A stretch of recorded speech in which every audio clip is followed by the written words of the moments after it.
Sikuvusele mbukeli kulenzambama etindzabeni la ku SABC. Nitanato Bukhoma emkhulukhaya e-Auckland Park eJozi lishonile. Ake sibuke nati lethamba yembili lamuhla.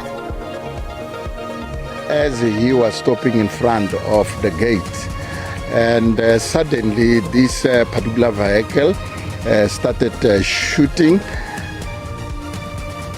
Emaphoyisa aphenya licala lekwetama kubulala kulandzela kutsi Viandre Pretorius lelibito lakhe livele ekhomishoneni lamadlanga asinze ngesikhathi ahlaselwa ngemvula yetinhlavu lamuhla ekuseni eBoksburg ekuruleni.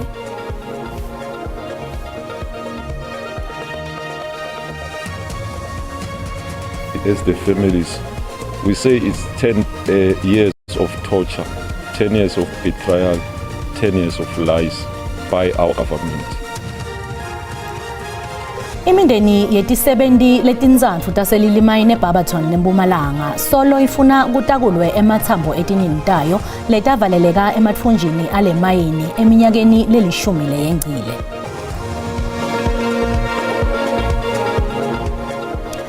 Emaphoyisa aphenya licala lekwetama kubulala kulandzela kutsi Viandre Pretorius lelibito lakhe livele ekhomishoneni lamadlanga asinze ngesikhathi ahlaselwa ngemvula yetinhlavu lamuhla ekuseni eBoksburg ekuruleni. Emadvodza lamatsatfu langatiwa avulele ngetinhlavu letilishumi nesitfupha kuPretorius lobeka sekhatsi emotini yakhe ngaphandle kwasekhaya lakhe kute nayinye inhlavu lemtfolile. Komishana wamaphoyisa eGauteng Janene Thomi Mthombeni uqinisekisile ukuthi lona losinzile akalimali kanzi kude lokuthethwe kule moto yakhe. Ngekusho kwaMthombeni lona losinzile uhlaselwe imoto levulele ngetinhlavu letibalelwa eshumini nesithupha. Baseshi bakholwa ukuthi lokudubula bekuhleliwe. We can confirm that this morning the victim was moving from a garage towards to the address where he stays, of which the address is on the street. There was a vehicle which moved towards his vehicle as he was stopping in front of the gate. And suddenly this particular vehicle started shooting. While started shooting, his indication is that he tried and then to move out of the car and then he hide. Uthi emaphoyisa atawubuka ema-CCTV lapho bathemba khona ukuthi batawukhona kuthola lo msolo ukuthi ngubani bese bakhona kuthola ukuthi kahle kahle yini imbangela yaloku. You can see the area looks to be influent area of which one can say hopefully we'll get, the CCTV footage which will assist us in terms of the investigation. Athi losinzile ngoViandre Pretorius lekusola ukuthi uyamenela amaphoyisa amasipala wasekuruleni. Lo phenyo lwakamva luveta ukuthi witness deal wavela ekhomishoneni lamadlanga wabese uyadutshulwa. Marius van der Merwe walidzalula libito la Pretorius kuleli khomishana. Kuzola ukuthi Pretorius uyingcenye abantu abaphenywa kwamaphoyisa ngokudutshulwa kubulawe van der Merwe eBrakpan ngenyanga yengongone kulomnyaka lophelile.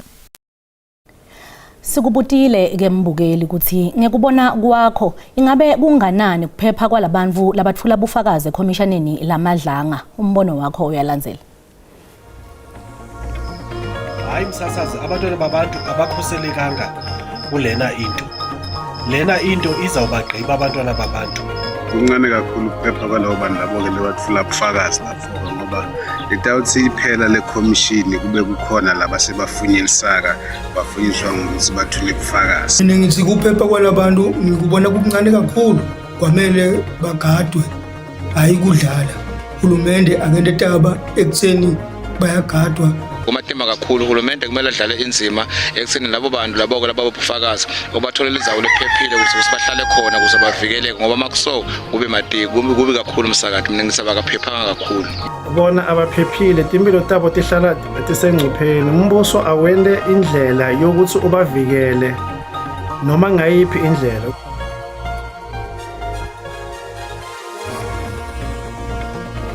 Lona ngumbono wembukeli iSABC ete yekufeswa kudiphendulela ngawo.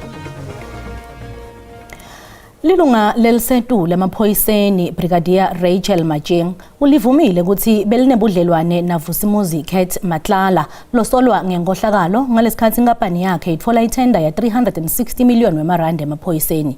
Macheng lo inhloko ku Police Service Quality Management utshele lelikhomishana ukuthi inhloso yekuvela kwakhe kute ucacisa mayelana nekwabiwa kwenkontileka yetekwelapha kanye nekunakekeleka kwemaphoyisa leyanikwa iMedicare 24 ngenyanga yenhlaba ngeminyaka wa 2024. Brigadier Rachel Macheng umile ekutheni kuthandzana kwakhe naVusumuzi Cat Matlala amange kube nemthelele ekutheni inkampani yaMatlala iMedicare 24 ithole itenda ya 360 million wemarandi nga-2024. Macheng uthi bacala kuthandzana nga-2017 ngaphambi nje kwekuthi atfolele kontileka. None of the gift nor monies received from him were related to me having an influence to the awarding of the tender or the execution thereof, as I started receiving them from 2017 while being in our on and off relationship. Brigadier Macheng uphindze wathi letindzaba letimbili tehlukile futhi atihlangani nje. Kepha bokhomishana bathi budlelwane bakhe naMatlala buyasolisa ngoba imilayeto ya kuWhatsApp ikhomba ukuthi Macheng bekaluleka Matlala ngetinhlelo talethenda. Kwaphindze kwaba nemali lelinganiselwa ku 300,000 wemarandi leyathunyelwa kuMacheng ekusebenzisa umuntu wesithathu.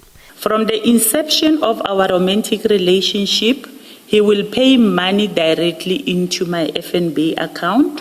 But when he was requesting another bank account, I asked him why another bank account, and he stated the following. He doesn't want the wife to find out about our relationship, the gift and the monies, because she knows me only as a friend. Now that he has a contract with SAPS, he doesn't want it to look like he's paying me for favors and doesn't want the gift to jeopardize my career, as other people might think about it in the wrong way. Emaphoyisa muca Matlala lethenda mhla til-15 ngenyanga yenkhwekhweti eminyakeni lo wengcile kulandzela kubona ukuthi kukhona lokungahambi kahle lekufaka ekhatsi tinsolo tekukhwabanisa. Lilunga lephalamende le-DA Diane Kotler-Barnard litshele likomidi lephalamende lesikhashana ukuthi tetfulo takhomishana wemaphoyisa wesifundza saKwaZulu-Natal Jenene Nhlanhla Mkhwanazi nyakenye betibucayi ngalokwecile ikakhulukati njengobe waveta emabito etikhulu letisetulu. Barnard lovele ngembi kwaleli komidi njengafakazi uthe-ke luhlelo lwetebulungiswa kuleli lenda kancane futhi lusalele emuva kakhulu kanzi liciniso bekufanele vele ukuthi ekugcineni luvele futhi-ke kuvetwa kwemininingwane yaloluhlobo kungenda lomkhulu umehluko ngekuveta bugebengu lobuchubeka ngekhathi kwelihlelo letebulungiswa. Kholapanathi bekethula ubufakazi lomuhla njengoba le komiti iphenya ngisolo tavetwa ngokomishana wamaphoyisa KwaZulu-Natal Jenene Nhlanhla Mkhwanazi. Lokwenda ukuthi iPhalamende ibite labo labatsinzeka ukuthi batocacisa ngaletinsolo. Uthi kuphenya ngaletinsolo kutawusita le komiti ukuthi ingenelele kakhulu ekutfoleni tento tebubi elihlangothweni letebulungisa lekutawuhodela ekutheni kuqiniswe bucotho bezoluhlangothi kuchubekela empili. What he came out with, people were fascinated and some areas horrified. From my experience, much of what he said could be tracked down to be real and honorable and honest. Other items I was a bit cautious about and thought I need to see proof on this or that. Barnard utshele komiti yesikhashana ukuthi azange yena aphathe kabi lwati lwetemhlolelo lungakavumeleki ukuthi ludzalulwe nje wathi leyo mniningwane bese vele isebaleni yatiwa sive. Ulunga lekucala lephalamende likwekomiti kuniketa ubufakazi alensolo letavetwa uMkhwanazi. Mkhwanazi waveta insolo tekuthi Barnard uyingcenye emalunga ephalamende lasebenzisa lwati lwetemhlolelo lungakavumeleki ukuthi ludzalulwe nje ngetizathu tepolitiki.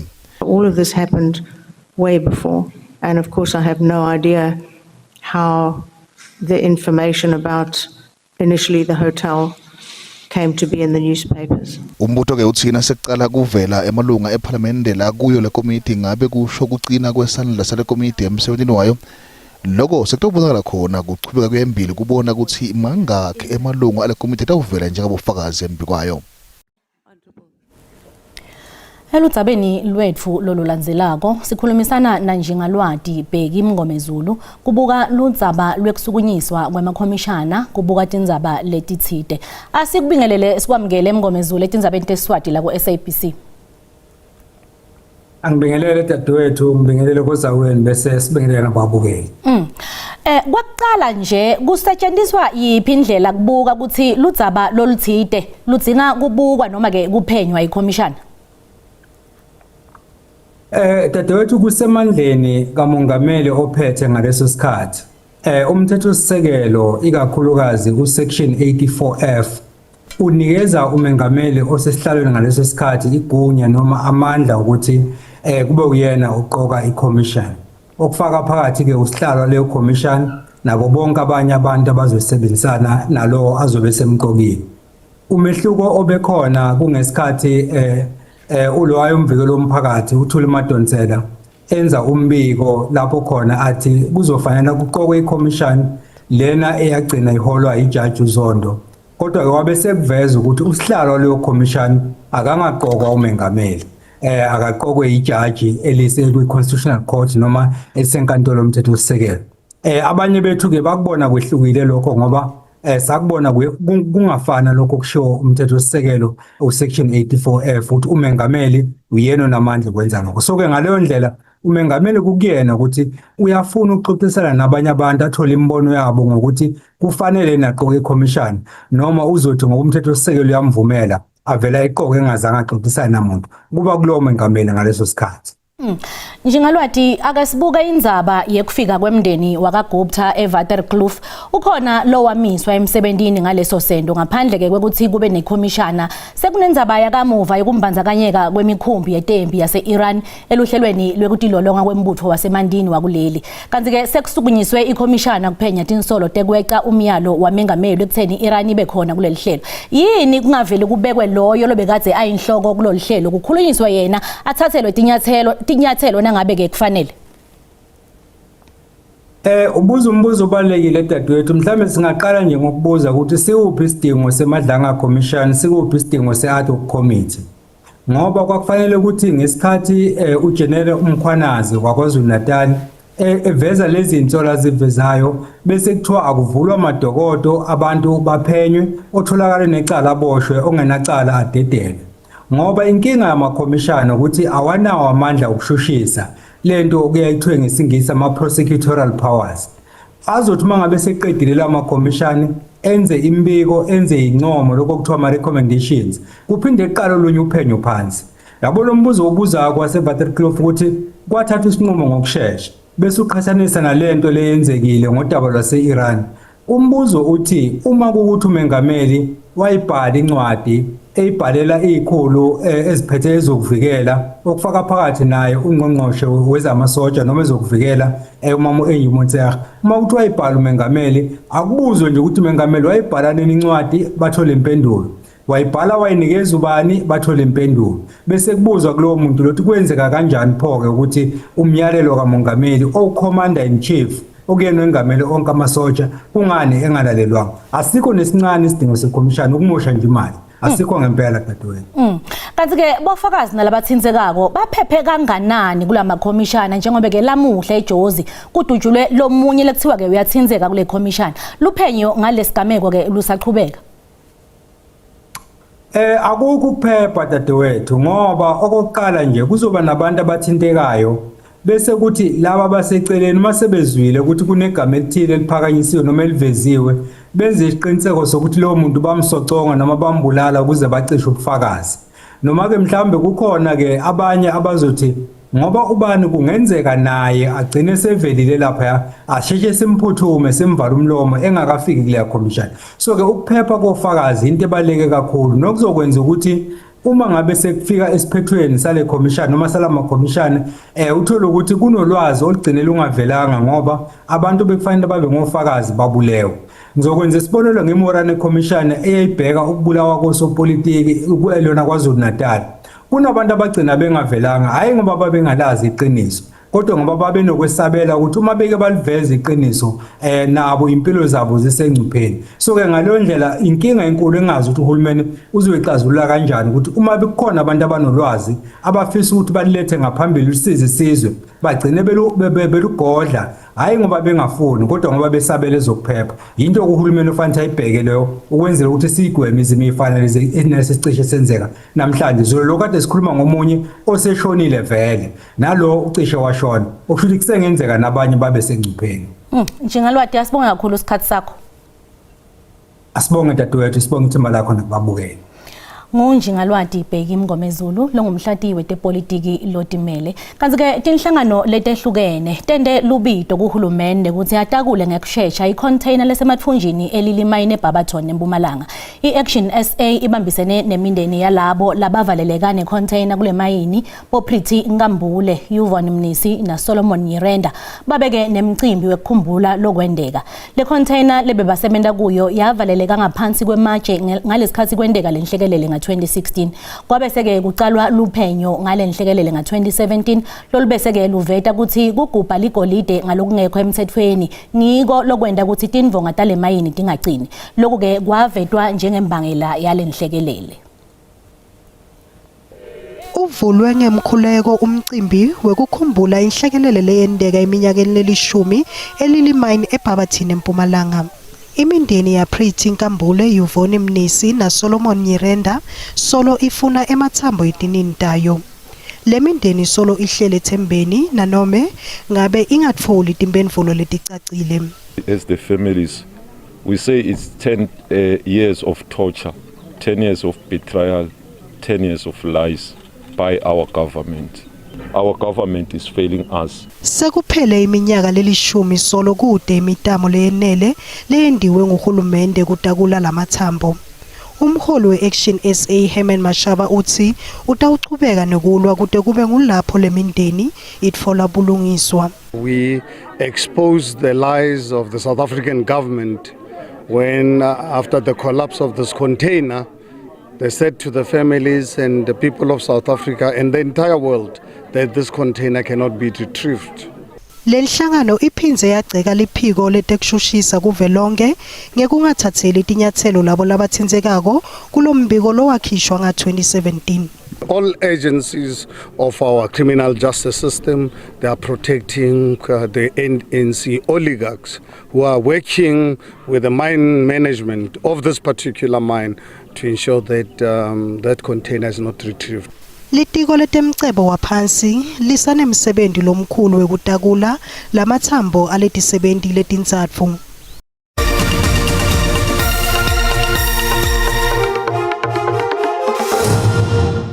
Wemukelekile mbukele esigabeni sethu sesibili setindzaba na usanza ngena ukhethe kahle hlala nathi.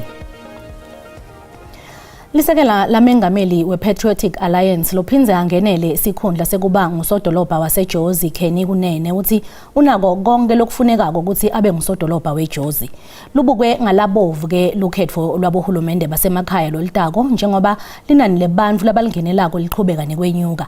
Nanobe ke lelidolobha libukene netinkinga Kunene uthi uyati ukuthi kudzingeka ini kude lelidolobha libe ngulelicebile kuvelonke. Sikhundla lesisetulo edolobheni laseJozi sibukwe ngalabovu njengoba itakhamuti titawuvotela loyo labamfunako elikhethweni labohulumende basemakhaya lolitako. Lisekela lamengameli wePatriotic Alliance Kenny Kunene likholele ekutheni ngilo lelilungele lesikhundla. I am the man for the job. I am the man to be the mayor of Johannesburg. I'm very decisive, and I understand that you need to deal with the cause of the problem, not the effects of the problem. Lekuthi kunekungavani emkhathini kwakhe nasodolobha walelidolobha Tata Morero. Kepha uyavuma ukuthi solo uyasho ukuthi Morero akashiye phasi lesikhundla ngoba siyamehlula. The man is just it is character. He can't work with people. He does not appreciate that we are in a coalition. He wishes that the ANC was in the majority, therefore he can be an alpha and omega.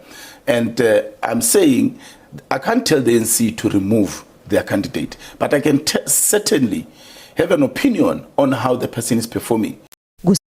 Kunene uphinze waqinisekisa ukuthi ude nje budlelwane naKatiso Molefe losolwa ngekubulala. Libambela lesikhulu se-NSFAS waseMkarim liqinisekise ukuthi bafundi labatawuchazwa yi-NSFAS kulomnyaka wa-2026 bangu-660,000. Karim abethula lo mbiko ePitoli njengengcenye yekwetfulela betindzaba imibiko yabo yenyanga lapho ke yavete khona simo sakamuva seticelo tekuchazwa ngulesikhwama. Uphinze waveta ukuthi ticelo letingu-116,000 ticithiwe kanti letinye titjudeni letingakakulungeli kutfola lolikhaso tinikwe imali lekufuteke tiyikhokhe nakucedza kufunza. Titjudeni letingakalutfoli lolikhaso tivumelekile ukuthi tingaphindze tifake ticelo tekubuketwa kweticelo tato. Total numbers, we have now 660,000 students which are approved for funding, 85,600 students who are going through the process of verification, and 21,400 which are still sitting with outstanding documents. We do have rejected applications of 116,000. Of that, 13,000 have been offered loans because they meet the qualifying criteria for loan applications. As we move to continuing university students, we are quite pleased that about 437,000 students have met the academic progression criteria, which is more than 80% of our students, with about 110,000 not meeting the academic progression criteria.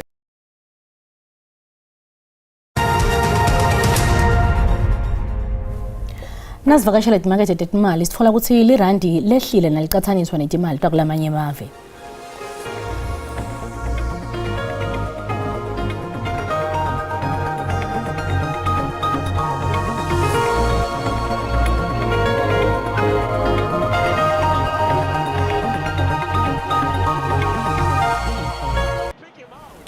Mbukeli tiyagoqata lamuhla asiphindze sihlangane ngalokutako letela malenti tingensimbi yesikhombisa ngesixhosa ungaphuthelwa simo selitolo nanto zakhe emathebula ngemva kwetitolo entsambama lenhlengwane.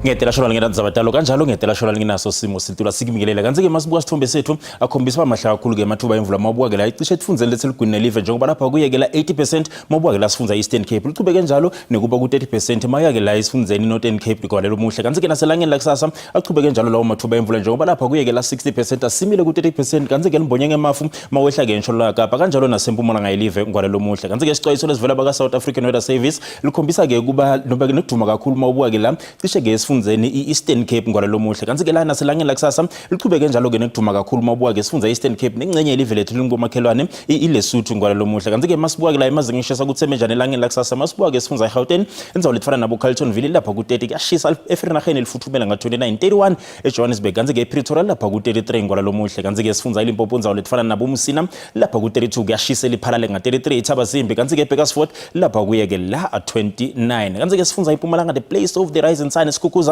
shisa likhipha umkhovetsheni nga 34:31 embombela kanjalo nasestandardini kanzi ke mabonza lefana nabo Emelo lapha kuyeke la 28:30 eMkhondo ngolalo muhle kanzi ke kwaZulu Natal eMnambithi lapha ku 36 kuyashisa nasePietermaritzburg nga 35 eDurban lapha ku 32 kanzi ke uLundi lapha ku 33 wehlele nakubo Richards Bay nobe 38 ngolalo muhle kanzi ke Eastern Cape unzawo lefana nabo Nquba lapha kuyeke la 31 kwaNojoli lapha ku 30 eMakhanda lifuthumela nga 29:30 ekakhulukati eMthatha ngolalo muhle kanzi ke Western Cape unzawo lefana nabo Fredendal lapha ku 34 ehlenu lems 36 bawubo Beaufort West lapha kuyeke la 34:26 eGeorge kanzi ke Mossel Bay lapha kuyeke la 25 kanzi ke Northern Cape ngolomhla nzawo lefana nabo Springbok lapha ku 30 nobe ke ku 30 kanzi ke 36 eCalvin eSutherland nakhona kuyashisa nga 32 mabukana ku Uppington lapha ku 35 kuyashisa nakubo Gurumani kanjalo nakubo Kimberley bo DA lapha ku 30 ngwalelo muhle kanzi ke sifundza iFree State inzawo lefana nabo Bothaville lapha ku 37 kuyashisa ke leto inzawo leto bo Bethlehem bo Ficksburg lapha ku 30 kanjalo nangale kubo Bloemfontein ngwalelo muhle lapha kuyeke la 33 kanzi ke sengiphetha ngibuka ke la sifundza ikakhulukati ngwalelo muhle iNorthwest